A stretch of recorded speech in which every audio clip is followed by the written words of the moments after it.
ओम शूलेन पाहिनो देवी पाहि खड्गेन चांबिके घंटास्वनेन नः पाहि चापज्ञानी स्वनेन च नमो नमः। તમારા બધાનું સ્વાગત કરું છું આધ્યાત્મિક મહાશક્તિમાં। આજનો વિચાર છે કે મૂર્તિ પૂજાનું મહત્વ શું છે। ખરા અર્થમાં મૂર્તિમાંથી એવી કોઈ ઉર્જા મળે છે કે જે આપણા માટે યોગ્ય છે? હા, મળે જ છે। પણ મૂર્તિ પૂજાની આટલી બધી આવશ્યકતા છે ખરી? ઘણી બધી છે। કેવી રીતે?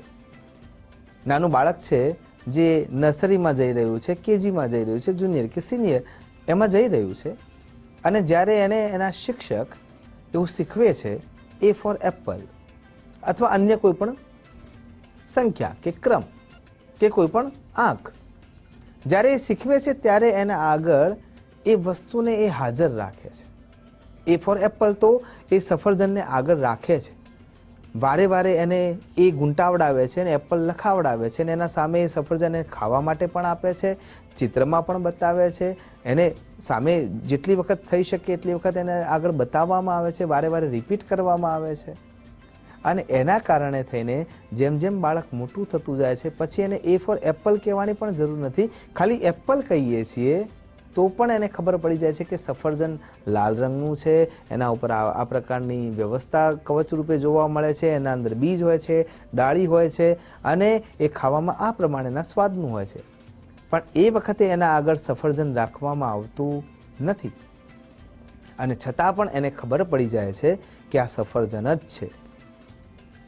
તો કહેવાનો અર્થ આટલો જ છે કે મૂર્તિ પૂજા એટલે સગુણ ધારા, જેના અંદર રૂપ છે, જેના અંદર તેજ છે, જેના અંદર દ્રષ્ટિ છે, જેનામાંથી આપણને આદર્શની પ્રેરણા મળે છે, જેનું જીવન એટલું ઉત્તમ છે કે થકી આપણે આપણા જીવનને સુધારી શકીએ છીએ, અથવા એ દેવો છે કે જેના વિચારો, જેની ગાથાઓ, જેના તરફથી મળતી ઉર્જા ખૂબ જ શક્તિવંત છે, અને એના કારણે થઈને આપણે મૂર્તિને પૂજિત કરીએ છીએ, કેમ કે આપણને એમાંથી એ વસ્તુની જરૂર પડે છે।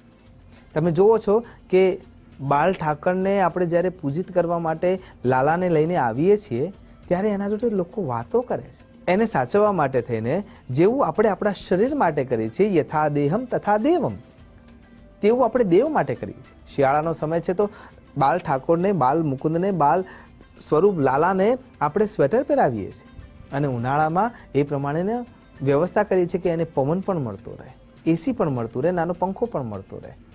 તો આ પાછળની વાત એક જ છે કે આપણે સગુણથી નિર્ગુણ તરફ જઈ રહ્યા છે, દ્વૈતથી અદ્વૈત તરફ જવા માટેની પણ આ જ વ્યવસ્થા છે।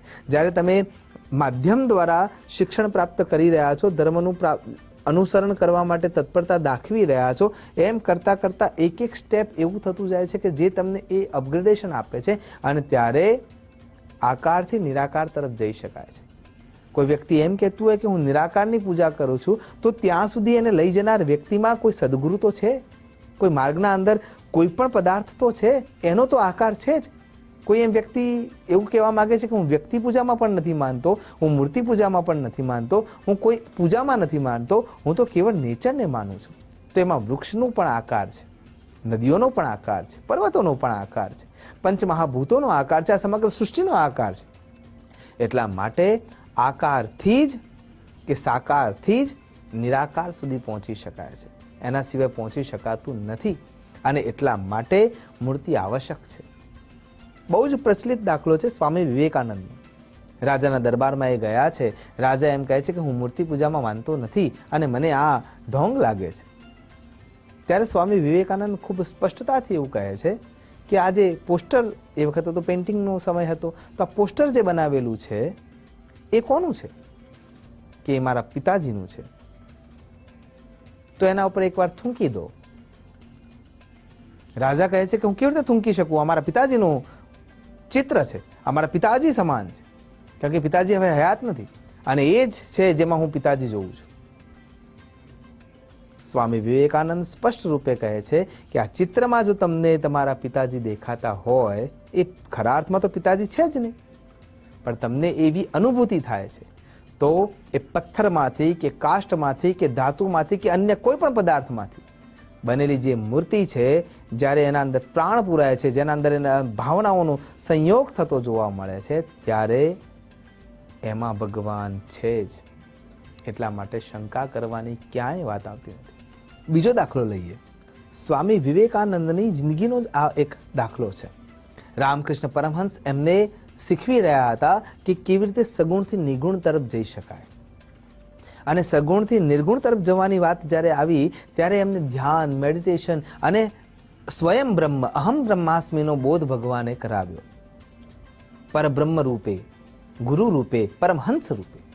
અને જ્યારે એ બોધ એમને કરાવ્યો, ત્યારે બાલ્યાવસ્થા, એ અવસ્થાના કારણે થઈને સ્વામી વિવેકાનંદે, જે વ્યક્તિ વારે વારે ભગવાનની મૂર્તિની પૂજા અર્ચના કરતા હતા, એક પેટીમાં ભગવાનને રાખતા હતા, એમને એમ થયું કે આ તો મૂર્ખતા છે. અને એટલા માટે થઈને એમને એ પેટી પાણીમાં બહાવી દીધી. અને જ્યારે આ ઘટનાની ખબર રામકૃષ્ણ પરમહંસને થઈ, ખૂબ જ કડક સજા કરી. કારણ એમને એ જણાવ્યું કે જે તારી અવસ્થા છે, તું જે અવસ્થા સુધી પહોંચ્યો છે, એ અવસ્થા સુધી અન્ય પહોંચી શક્યું નથી. અને એટલા માટે એને એ મૂર્તિમાં ઈશ્વર દેખાય છે, અને તને તારા અંદર એ ઈશ્વર દેખાય છે, કણે કણમાં એ ઈશ્વર દેખાય છે. કેમ કે તારા તપશ્ચર્યાના બળથી તને ત્યાં સુધીનો માર્ગ મળી ગયો છે. એનો જરાય એ અર્થ નથી કે બીજા ખોટા છે. કહેવાનો અર્થ એ છે કે મૂર્તિ પૂજાથી આપણે નિરાકાર સુધી પહોંચી શકીએ છીએ, પણ એનો અર્થ ક્યાંય જરાય એવો થતો નથી કે મૂર્તિ પૂજા વ્યર્થ છે. આપણી સમક્ષ એક આકાર છે. હનુમાનજીનો દાખલો લઈએ તો અતુલિત બલધામમ હેમ શૈલાભદેહમ ધનુજૌનકુશાનમ જ્ઞાનિનામ અગ્રગણ્યમ સકલ ગુણ નિધાનમ વાનરાણામ અધીશમ રઘુપતિ પ્રિય ભક્તમ વાત જાતમ નમામિ. મહાબલી મહારુદ્રા મહાબલશાલી શૌર્યવાન વીર હનુમાન. એ એમની મૂર્તિથી આપણને એના ચરિત્રનું અનુસરણ થાય છે, અહેસાસ થાય છે, ભાવના જાગે છે. અને આપણે એ પણ સમજી શકીએ છીએ કે મારે જો શક્તિ સમૃદ્ધ થવું છે, સેવા પરાયણતામાં દાખલો લેવો છે, તો આનાથી શ્રેષ્ઠ કોઈ દાખલો ના હોઈ શકે. અને આપણે એના નિયમોને બદ્ધ થઈ શકીએ છીએ, અને એના ચરિત્રથી અંજાઈને એના જેવા થઈ શકશે. શિવજીની મૂર્તિ જ્યારે જોઈએ નટરાજના રૂપમાં, તો એવી ખબર પડે છે કે કોસ્મિક કિરણોનો તાલ, સરગમનો તાર, સુરાવનીઓનો તાલ કેવી રીતે આ બ્રહ્માંડને સાચવીને બેઠો છે. અને ચારે બાજુની પ્રલયંકર શક્તિ હોવા છતાંય તમે કેવી રીતે પોતાની જાતને સતત આનંદમાં રાખી શકો છો. અર્ધનારેશ્વરની જ્યારે મૂર્તિ જોઈએ છીએ, ત્યારે સ્ત્રી અને પુરુષની એકતાની શક્તિ અને જીવન સૃષ્ટિની જે તાકાત છે, એ સ્પષ્ટ રૂપે જોવા મળે છે. માં જગદંબાનું લાવણ્ય તેજોમય સ્વરૂપ જ્યારે આપણે જોઈએ છીએ, ત્યારે ખબર પડે છે કે માં કેવી હોય છે. અને આ બધી જ વ્યવસ્થા આપણને મૂર્તિમાંથી મળે છે. અને એટલા માટે મૂર્તિથી, એટલે કે સાકારથી નિરાકાર તરફ જવા માટેની જે વ્યવસ્થા છે, એનું પગથિયું એટલે આપણી મૂર્તિ પૂજા છે. તો મનને સ્થિર કરવા માટે પણ મૂર્તિ પૂજા આવશ્યક છે. અને એટલા માટે સનાતન ધર્મમાં જીવનને સાર્થક કરવા માટે થઈને, ચરિત્રને, પુરુષાર્થને, તમામ શુભ વિચારોને કેન્દ્રમાં લાવવા માટે થઈને, તમામ વ્યવસ્થાને સાચવવા માટે થઈને, અને તમામ જગદીશના અંશોને આત્મસાત કરવા માટે થઈને મૂર્તિનું મહત્વ રાખવામાં આવ્યું છે. આશા કરું છું આપણને આપણા આદર્શો, આપણા દિવ્ય પુરુષોના તેજ રૂપે મળતા રહે. મૂર્તિ પૂજા દ્વારા આપણે એ શક્તિઓને પ્રાપ્ત કરતા રહીએ, એ સમજને કેન્દ્રમાં લાવતા રહીએ, અને સાચા અર્થમાં દરેક ઈશ્વરમાં સગુણતાથી નિર્ગુણતા તરફ પહોંચવા માટેના માર્ગને પ્રશસ્ત કરી શકીએ. એ જ અભ્યર્થના સાથે નમો નમઃ.